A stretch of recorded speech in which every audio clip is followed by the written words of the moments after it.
అందరికీ వందనాలు.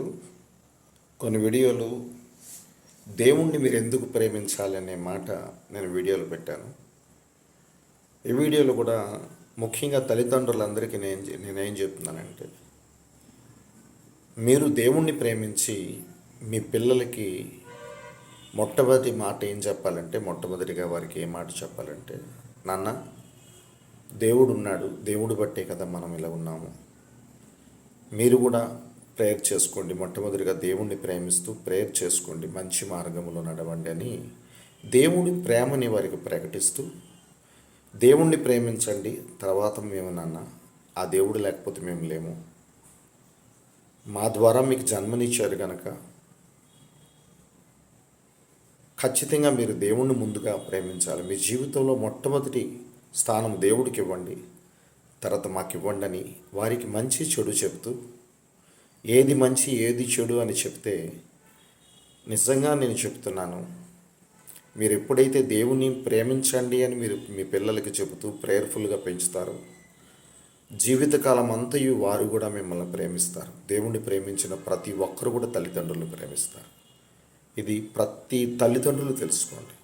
మీరు దేవుణ్ణి ప్రేమించు, ప్రేయర్ చేయండి అని ఎక్కువ చెప్పటం లేదు. దేవుడి కోసం పట్టించుకోకుండా మీ సొంత ఆలోచనలతో మీ పిల్లల్ని పెంచుతున్నారు. వాళ్ళని ముద్దుగా పెంచుతున్నారు, వారికి నచ్చినవన్నీ పెట్టేస్తున్నారు. అందుకే వారు మీపై తిరగబడుతున్నారు.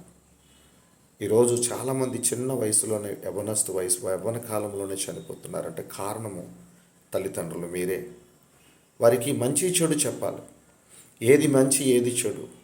ఒక మంచి స్నేహితుడితోనే నువ్వు స్నేహబంధంగా ముందుకు వెళ్ళాలి, కానీ చెడు వ్యసనాలు ఉన్నవారితో మీరు స్నేహం చేయొద్దని వారికి చెప్పాలి.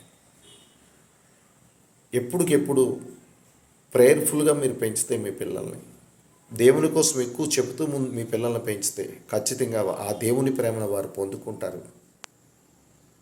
మీకు బలమైన మాట ఎక్కడుందంటే, కీర్తనలు 91వ కీర్తన 14వ వచనం, అతడు నన్ను ప్రేమిస్తున్నాడు కనుక అతను నేను తప్పించేదను. నిజంగా దేవుణ్ణి ఎవరైతే ప్రేమిస్తారో వారిని తప్పిస్తూ ఉంటాడు.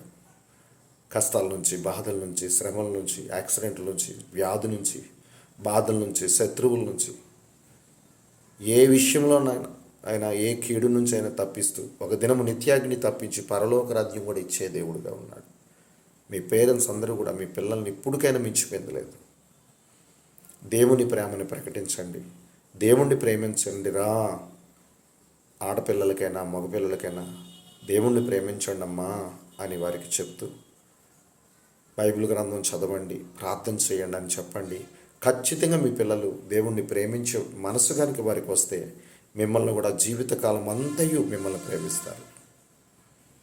ఈరోజు మీరు హిందూ, ముస్లిం, క్రిస్టియన్ బ్రతుకుతున్న చాలా గృహాల్లో చూడండి, తల్లిదండ్రులు ఎంతో ఏడుస్తున్నారు. ఈరోజు సోషల్ మీడియాలో చూడండి, ఎగిరెగిరి తంతున్నారు తల్లిదండ్రులని పిల్లలు, ఆస్తులు రాయించేసుకుంటున్నారు, వదిలేస్తున్నారు. ఇవన్నీ ఎందుకు జరుగుతున్నాయంటే, వారిని మీరు వారికి ఇష్టాసారంగా పెంచారు, ఈ లోకంలో పెంచారు కనుక వారిలో సాతాను ప్రేమ, లోకంలో ఉన్నవాడి ప్రేమతో, మనుషుల ప్రేమతో వాళ్ళు ముందుకు వెళుతున్నారు కనుక వాళ్ళకి ఇష్టాసారంగా చేస్తూ చిన్న వయసులోనే చనిపోతున్నారు. దయచేసి పేరెంట్స్ అందరికీ కూడా ప్రత్యేకంగా వందనాలు తెలుపుతున్నాను. దేవుణ్ణి ప్రేమించండి. మొట్టమొదటిగా మీరు దేవుణ్ణి ప్రేమించి మీ పిల్లలకు కూడా అదే చెప్పండి.